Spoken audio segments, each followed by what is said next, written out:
Welcome back to 7L channel. Previous క్లాస్లో మనము 3 కాలం cash బుక్లో 2 ప్రాబ్లమ్స్ చూసాము. ఇప్పుడు థర్డ్ ప్రాబ్లం చూద్దాము. మీకు ప్రీవియస్ క్లాస్ ఎక్స్ప్లెయిన్ చేసేటప్పుడు నా జిఎస్టీ క్లాసెస్ చూసేసి మీరు థర్డ్ ప్రాబ్లం చూడండి అన్నాను. అండ్ ఇంకో పాయింట్ కూడా చెప్పినాను, పర్సెంటేజెస్ గురించి కూడా ఒకసారి చూసుకోండి అని. పర్సెంటేజెస్ చాలా చిన్నదండి, చాలా లైఫ్లో చాలా ఉపయోగపడుతుంది. మీరు మన ఫీల్డ్లో రావాలంటే మన ఫీల్డ్లో సక్సెస్ చూడాలంటే పర్సెంటేజెస్ చాలా ఇంపార్టెంట్ అండి. అది ఎట్లుంటుందో ఏం లేదో మీరు అది నేర్చుకోండి. అది నేర్చుకున్న తర్వాత థర్డ్ ప్రాబ్లం చూస్తే మీకు నేను చెప్పేది అర్థమవుతుంది. నా ప్రస్తుతానికి problem Srinivasa enterprises with GST అని ఇచ్చాడు. సో ప్రాబ్లం చూసుకుంటూ మనం సొల్యూషన్ చేసుకుంటూ పోదాం. జనవరి 1కి సంబంధించిన ఇన్ఫర్మేషన్ ఇచ్చాడు. Opening balance cash and bank balance ఇచ్చాడు. So cash always debit balance, bank అనేది వాడు ఏమీ చెప్పకపోతే డెబిట్ బ్యాలెన్సే. కాబట్టి డెబిట్ సైడ్ ఓపెనింగ్ బ్యాలెన్సెస్ వేసేసుకుందాం మనం. సో ఓపెనింగ్ బ్యాలెన్స్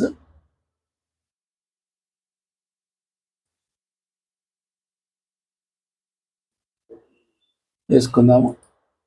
సో ఇక్కడ టు బ్యాలెన్స్ బి/డి, క్యాష్ కాలంలో 21,000 అండ్ బ్యాంక్ కాలంలో 34,500. సో మీరు చెక్ చేసుకోవచ్చు, 21,000 and 34. Cash received from sale of shares అమ్మినామండి. షేర్స్ అమ్మిన దానికి మనకు క్యాష్ వచ్చింది. సో రిసిప్ట్ సైడ్ వేయాల. రిసిప్ట్ సైడ్ మళ్ళీ ఇక్కడ వేసేసుకుందాము. సో సేల్ ఆఫ్ షేర్స్ అని రాయొచ్చు, లేదా ఇన్వెస్ట్మెంట్ అని కూడా రాసుకోవచ్చు అండి.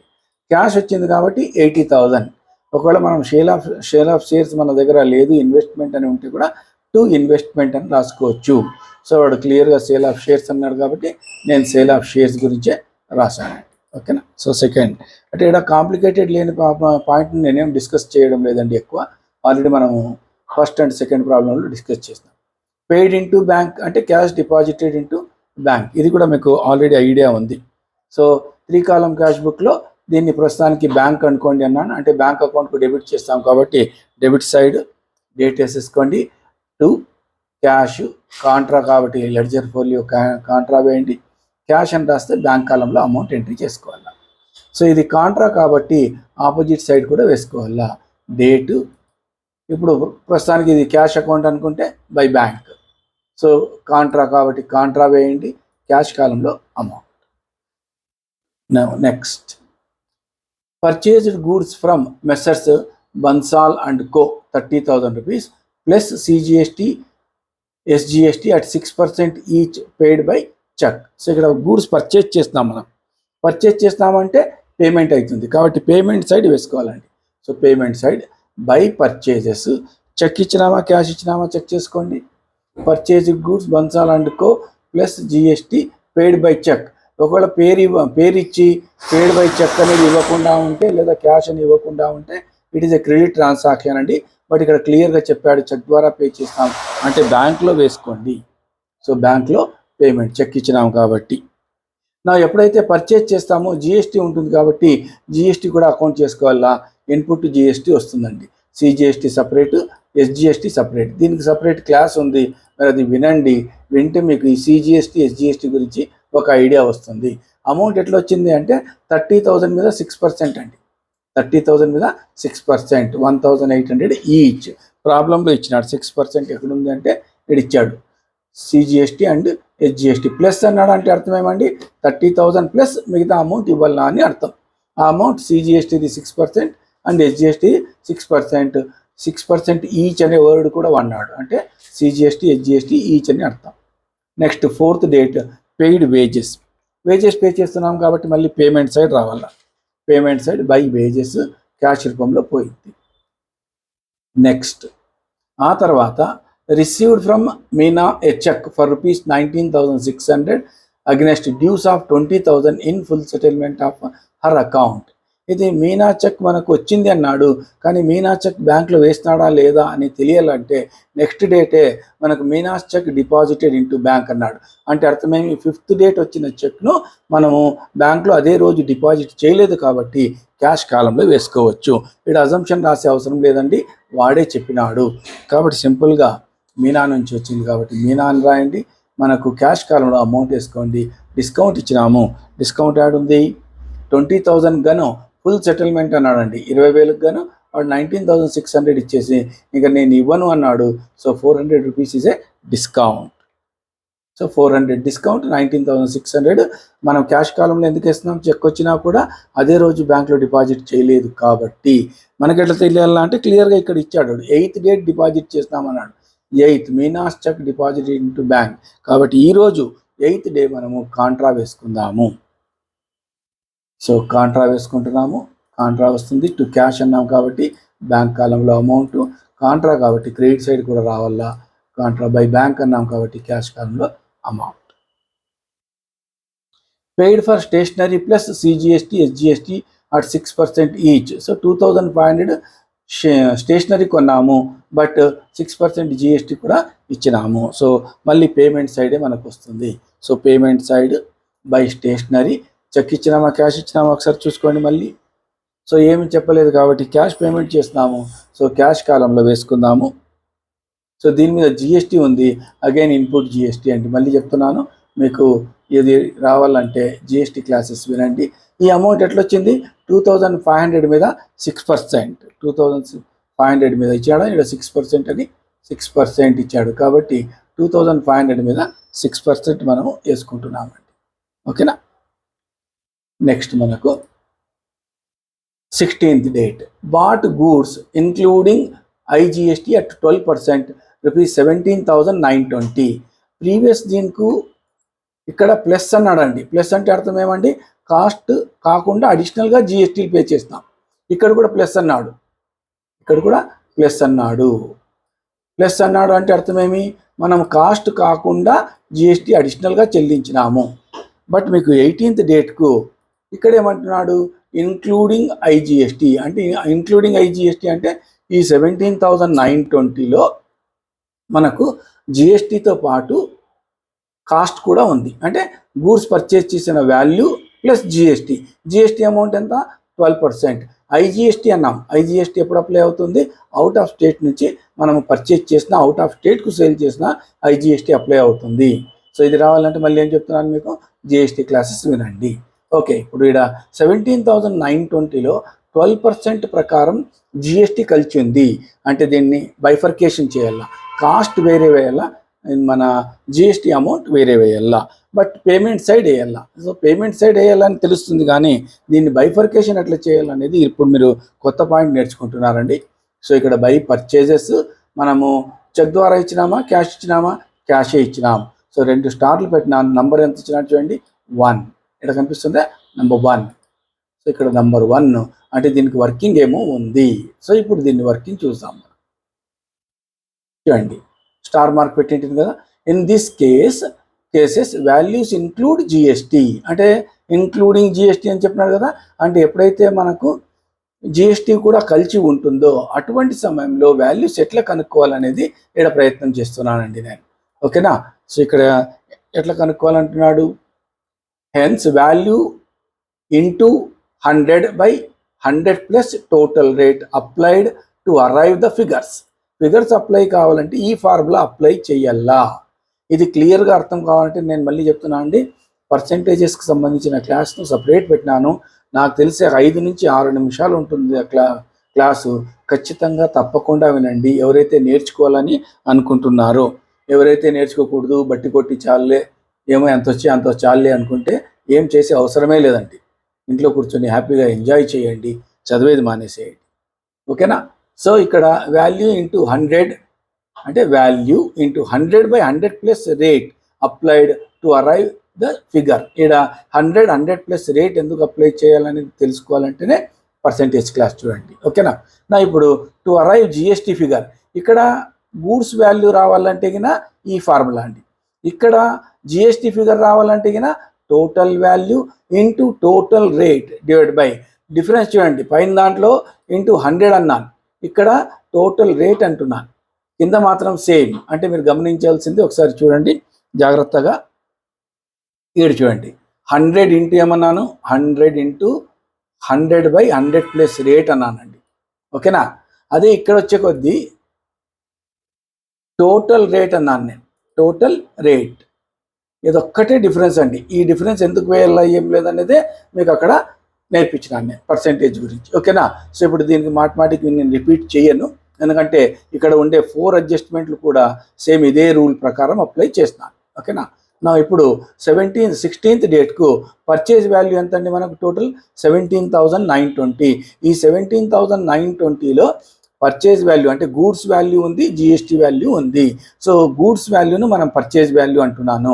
పర్చేజ్ వాల్యూను కనుక్కోవాలంటే నీకు ఇచ్చిన value into 100/100 plus rate. So ఇక్కడ చేసుకుంటే మీకు 16,000 వస్తుందండి. మీరు క్యాలిక్యులేటర్లో అది వర్కింగ్ చేసుకోండి. సో మనం ఇక్కడ చేసుకుందాం. ఓకేనా?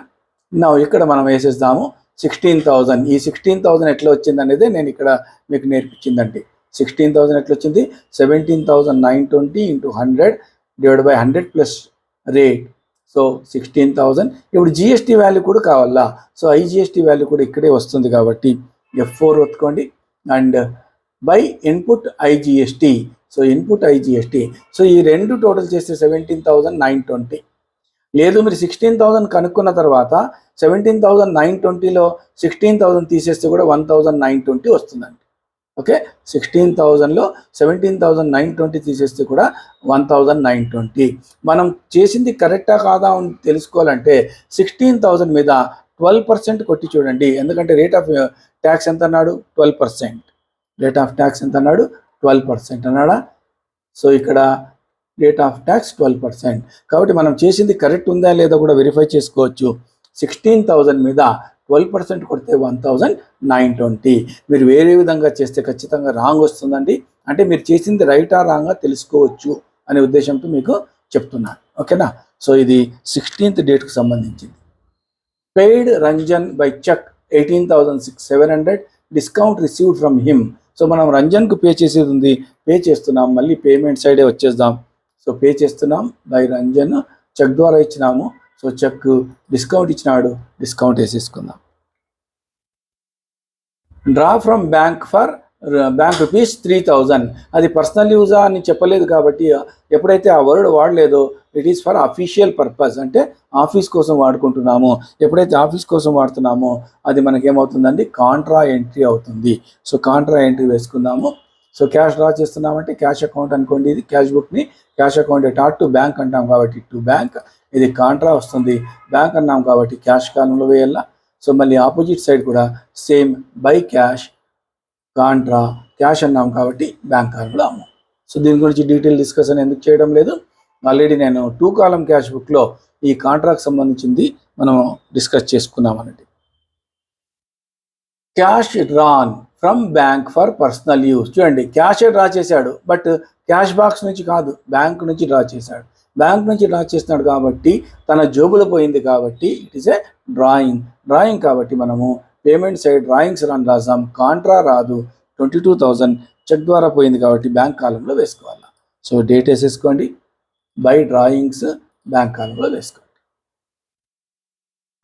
Now cash sales including CGST and SGST at 6% each. చూడండి, ఇంక్లూడింగ్ అంటే ఈ 5,600లో 6% ఈచ్ అంటే CGST 6%, SGST 6% అంటే టోటల్ 12% కలిసి ఉంది ఇందులో. అంటే మనము ముందు సేల్కి సంబంధించిన ఎంట్రీ పాస్ చేస్తాము. సో సేల్ చేస్తున్నాం కాబట్టి వేసుకుందాము. చెక్ ద్వారా వచ్చిందా? Cash sales. సో క్యాష్ కాలంలో అమౌంట్ వేసుకుందాము. ఈ అమౌంట్ ఎట్లా వచ్చింది? మళ్ళీ ఇక్కడ నేను సెకండ్ వర్కింగ్ అని రాస్తానండి. సెకండ్ అనేది కనిపిస్తూ ఉందా? సో ఒకసారి చూసుకోండి. సెకండ్ ఇక్కడ మళ్ళీ పోదాం మనం సెకండ్లో. సో ఇక్కడ కూడా ఇంక్లూడింగ్ ఉంది కాబట్టి ఏం చేయాలా? రేట్ బై 100 ప్లస్ రేట్తో డివిజన్ చేయాలా. బట్ మనకు సేల్ వాల్యూ కావాలంటే పైన మల్టిప్లికేషన్ 100తో చేయాలా. సో ఈ విధంగా చేస్తే 5,000 రూపీస్ నీకు సేల్ వాల్యూ వస్తుంది. సో అవుట్ ఆఫ్ 5,600లో 5,000 నీకు దేనికి పోతా ఉంది? సేల్ యొక్క గూడ్స్ యొక్క వాల్యూకి పోతుంది. Remaining 600 GST. సో 5,600లో 5,000 పోతే 600 వస్తుంది. ఈ 600లో కూడా CGST 300, SGST 300. లేదు, ఈ 600ను కూడా మనం కనుక్కోవచ్చండి. ఎట్లా కనుక్కోవచ్చు? ఇన్పుట్ వాల్యూ CGST SGST కావాలంటే 5,600 ఇంటూ రేట్ అండి. పైన దానికి 100తో మల్టిప్లై చేస్తాను, ఇక్కడ 12తో మల్టిప్లై అంటే రేట్తో మల్టిప్లై చేస్తున్నాను. డిఫరెన్స్ అదొక్కటే అండి. ఇది బాగా అర్థం చేసుకోండి. ఇది బాగా అర్థం చేసుకోవాలంటే మళ్ళీ నేనేం చెప్తున్నాను, పర్సెంటేజ్ యొక్క క్లాస్ను వినండి. మీరు భవిష్యత్తులో బయటికి పోయిన తర్వాత దాని యొక్క విలువ చాలా తెలుస్తుందండి. ఇప్పుడు examination point of view important లేదు, ఎందుకంటే మీరు ఎట్లా బట్టి కొట్టి నేర్చుకుంటారు కాబట్టి అంతే అది. సో ఇక్కడ అమౌంట్స్ వేసేసుకుందాం. 5,000. సో ఇన్పుట్ వేసుకోవాలి, అవుట్పుట్ వేసుకోవాలండి. సేల్స్ మీద అవుట్పుట్, దీన్ని కూడా మనకు 300. ఈ వాల్యూస్ ఎట్లా వచ్చినాయి నేను ఆల్రెడీ ఇప్పుడు ఎక్స్ప్లెయిన్ చేస్తున్నాను. Next received from Varun 28,000, discount allowed 500 మనకు వచ్చింది. సో చెక్ కాదు కాబట్టి క్యాష్ రూపంలో వచ్చింది, పెద్ద తలకాయ అప్లై చేసే అవసరం లేదు. సో వరుణ్ నుంచి వచ్చింది, క్యాష్ కాలంలో హ్యాపీగా వేసేయచ్చు.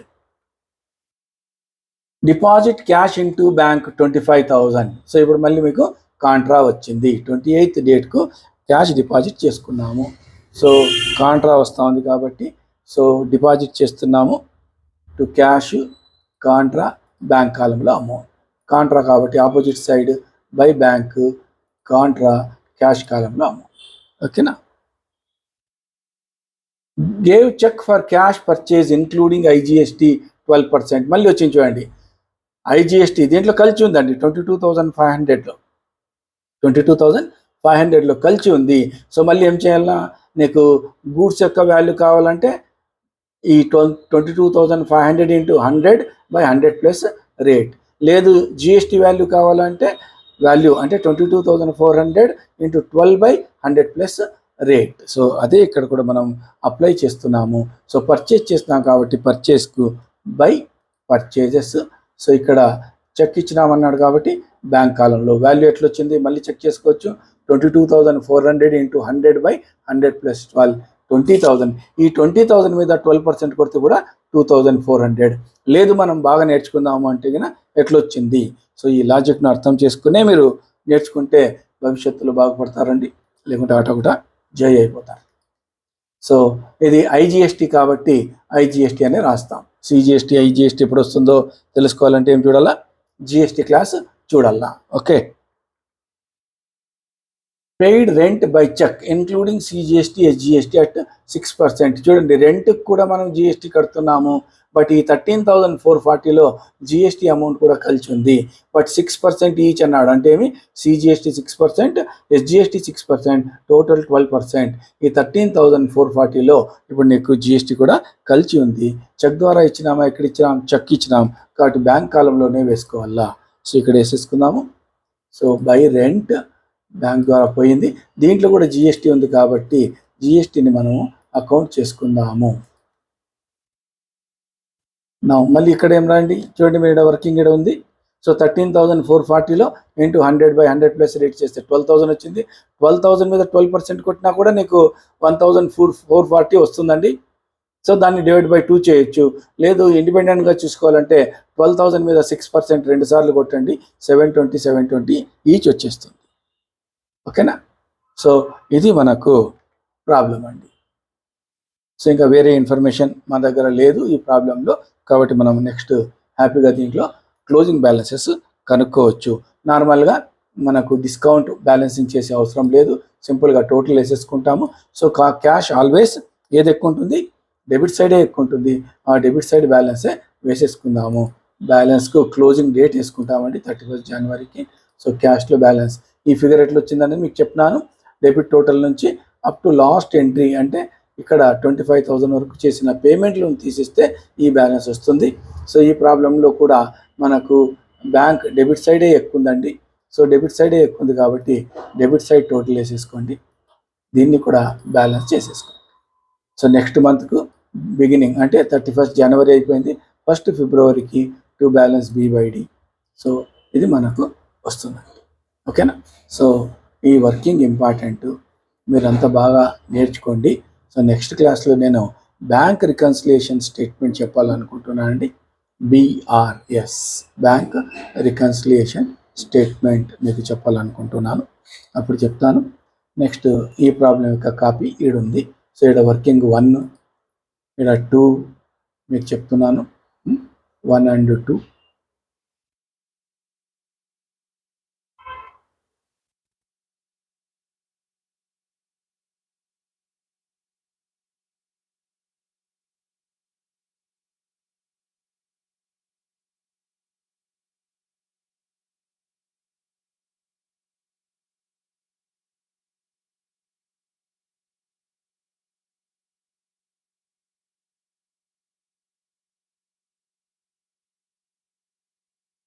సో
నెక్స్ట్ క్లాస్లో మనము బ్యాంక్ రికన్సిలియేషన్ స్టేట్మెంట్ నేర్చుకునే ప్రయత్నం చేద్దామండి. So till then have a nice day.